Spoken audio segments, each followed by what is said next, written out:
So it seems that everywhere you turn these days, we're hearing about the multiverse, right? Marvel has come up with a lot of movies based on the multiverse or the Spider-Verse. What is the multiverse? Is there any scientific backing to this theory? Is there any data to support it? Are there any different theories, or is it just one big theory? In this video, we're going to talk about what this idea of a multiverse is and if there is any scientific support. Let's get started.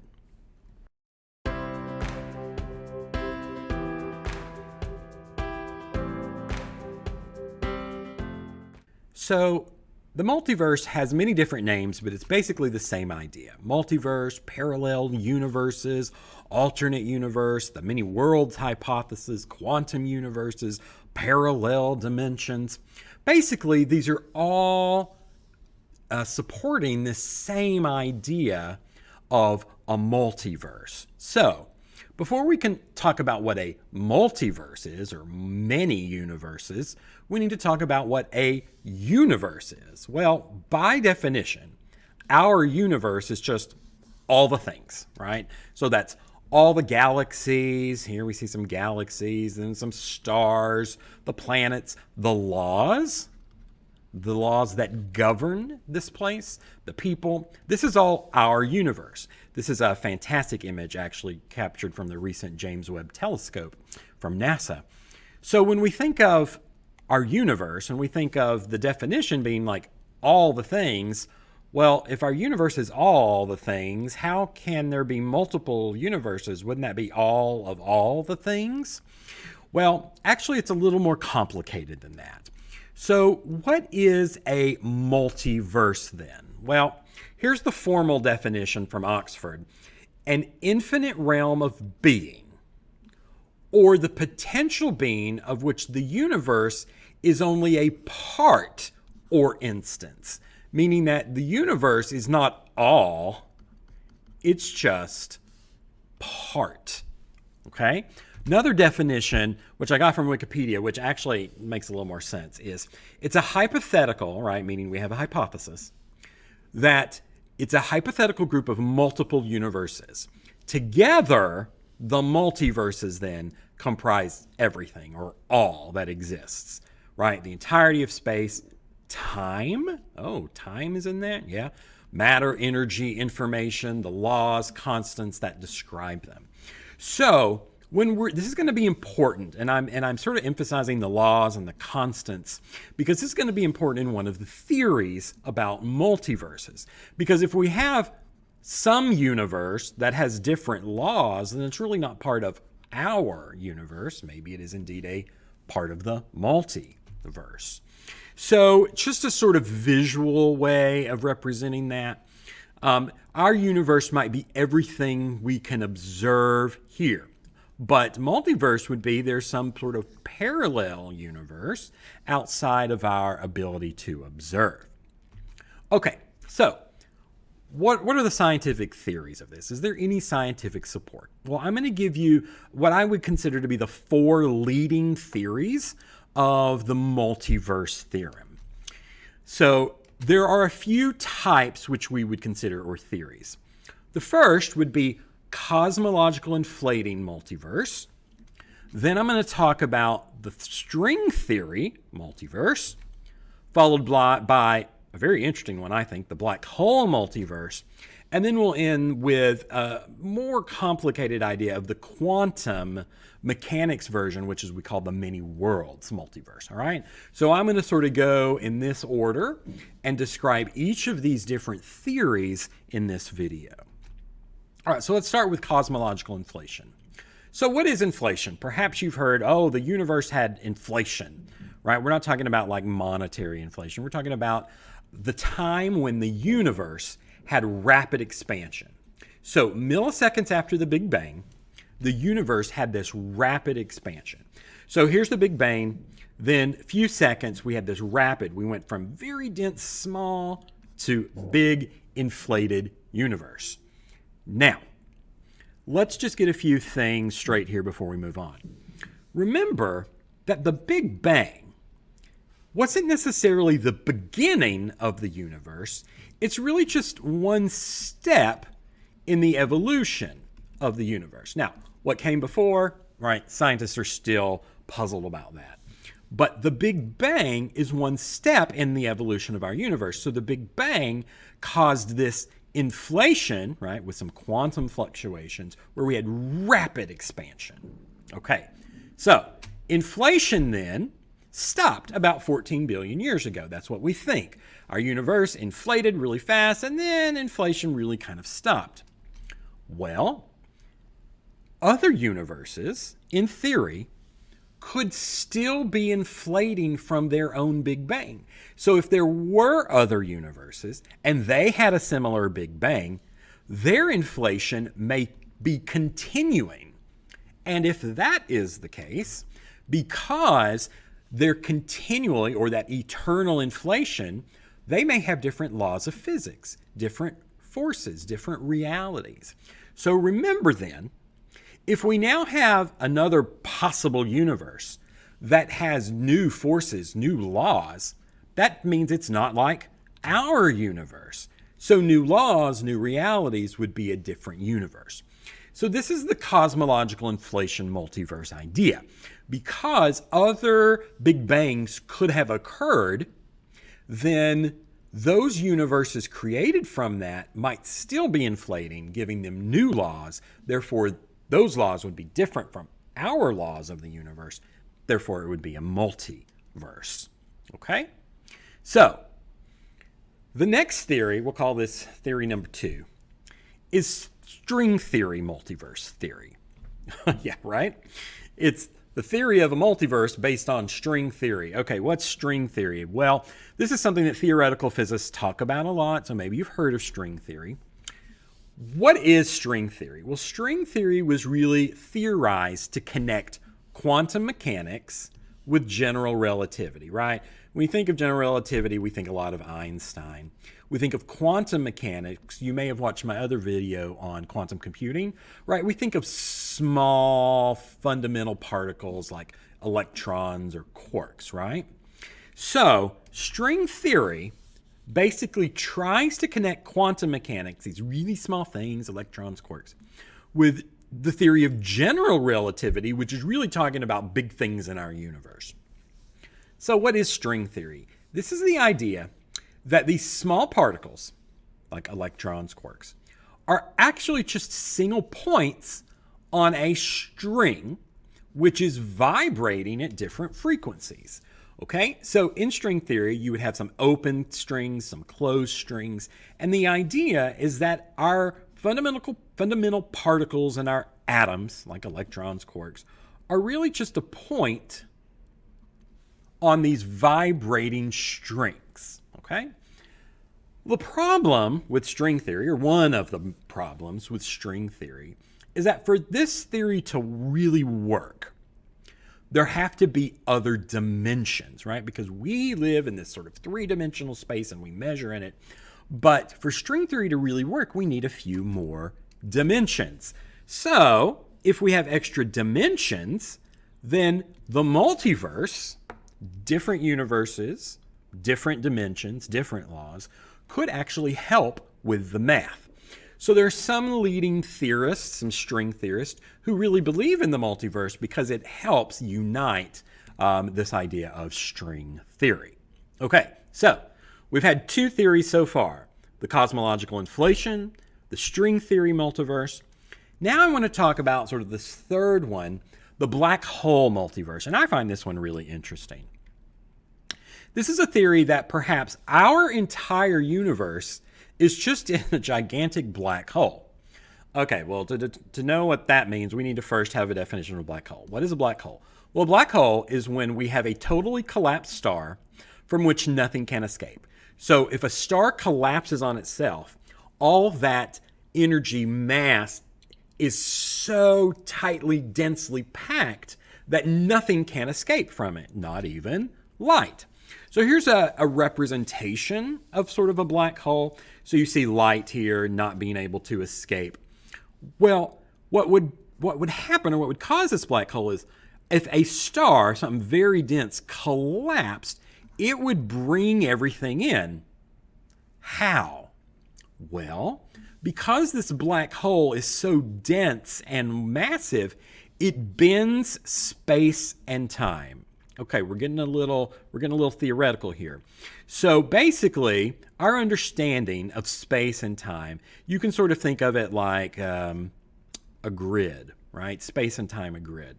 Well, if it's bent, large objects bend space and time. My best explanation for this is a trampoline. Okay, so let's say I go sit in the center of a trampoline. That's me. Okay.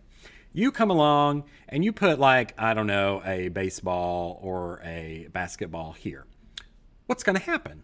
Well, naturally, because I'm sitting here and I have some mass, some weight, that ball, that basketball is going to roll towards the center, right? Because my weight has bent the fabric of the trampoline down. So if we put anything on the trampoline on the side, it's going to sort of fall towards the center. Because I have bent the fabric, things are moving. Well, the theories that a lot of Einstein and other theorists, physicists, have proposed is that massive objects bend space and time, right? Like our sun bends space and time, therefore other things rotate around it. So, if there is indeed a black hole that has which is just a collapsed star, then our universe could be in that black hole. Well, what's some evidence of that? Because that sounds crazy. Well, one theory says that the singularity in a black hole is actually connected with the singularity of the Big Bang. Okay, Herder, what's a singularity? Singularity just means a point at which a function, and this is a mathematical thing, takes an infinite value. Okay? So that means in space-time, when a matter is infinitely dense, density beyond end, the center of a black hole is thought to have a singularity, whereby which there's an infinite value of density. It's so dense, it's so weighty, so massive that it is a singularity. Same thing with the beginning of our universe, right? If you think about the Big Bang, there was such the singularity that was so infinitely dense that when the Big Bang happened, it exploded from this dense, very organized state into this entropy state of the universe.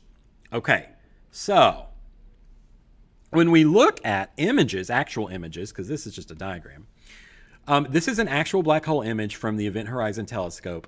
And basically you can see, they're just measuring these waves, you can actually see the black hole here. Light can't escape after it goes in. So, could we actually be in a black hole and we can't see other universes because they're hidden because light can't escape black holes? Well, how do we see things? Light. And if we're in a black hole and light can't escape a black hole, then we couldn't see other universes outside the black hole. And an even more interesting point is that some people think that black holes create these tunnels or wormholes to other universes. Okay? So, a really interesting idea. I think it's fascinating to think, oh my goodness, what if our universe is really just in a black hole, and that the black holes are connected by these wormholes to actually take us to a different universe or part of the multiverse. Really interesting to think about. Later in this video series, I will have an entire video on black holes. So they're fascinating things to think about. And then the last one I want to mention is the many worlds multiverse of quantum mechanics. Now, this one is a little complicated because quantum mechanics is a little complicated. So if you're really invested in the world of quantum mechanics, they don't use the word multiverse. They actually call it the many worlds hypothesis. So the many worlds hypothesis helps explain superpositioning. So again, if you remember back to my video, or if you watched my video on quantum computing, you may remember that a quantum system exists in different states at the same time.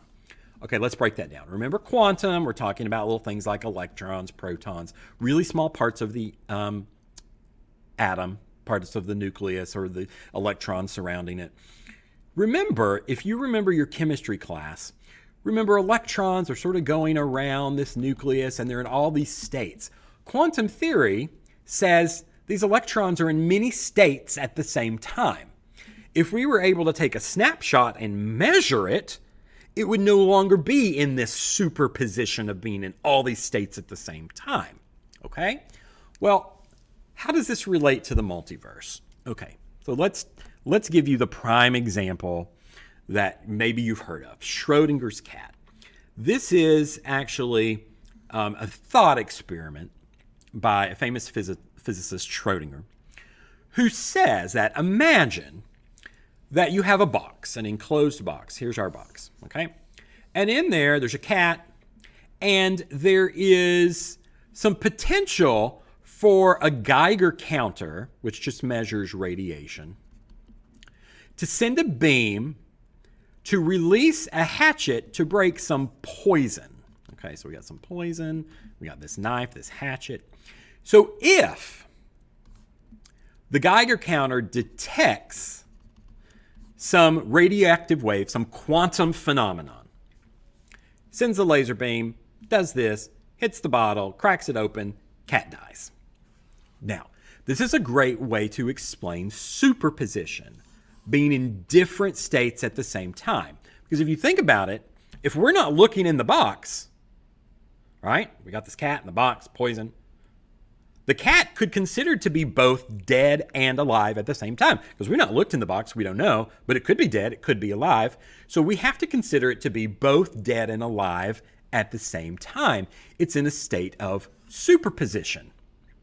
Now, obviously, when we open up the box and look, it's not necessarily in that state anymore because we've defined it's dead or alive.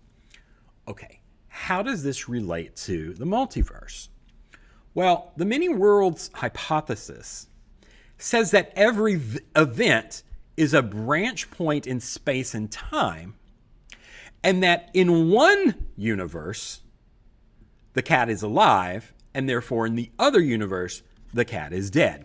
So every possible event splits into hundreds, maybe thousands of different universes, multiverse in theory, that essentially could explain this and help us to understand this idea of superposition and quantum mechanics. So, is there a universe where the cat's alive? Yes. Is there a universe where the cat's dead? Yes.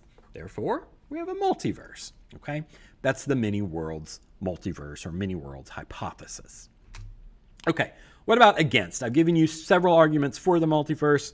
What are some of the prime arguments against it? Well, you've probably managed to come up with the big one. How do we test this?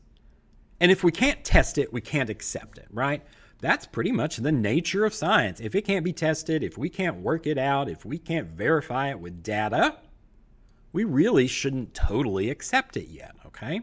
So there's a lot of scientists that sort of live in this arena.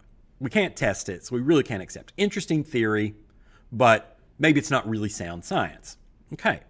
Another argument against it is that scientists really shouldn't even be thinking about the multiverse thing because it's more philosophical or metaphysical, right? Meta, beyond physics, right? What we experience, the physical matter. So many scientists would argue that this is a metaphysical issue. It's about existence, whether or not there's an existence of a multiverse, and scientists only deal with the physical. So we really shouldn't be even thinking about this, okay? So there's two arguments against. There are some proponents on both of these, and there are also a lot of really brilliant scientists that are for the multiverse theory. Okay, where do I land sort of at the end to kind of think about it?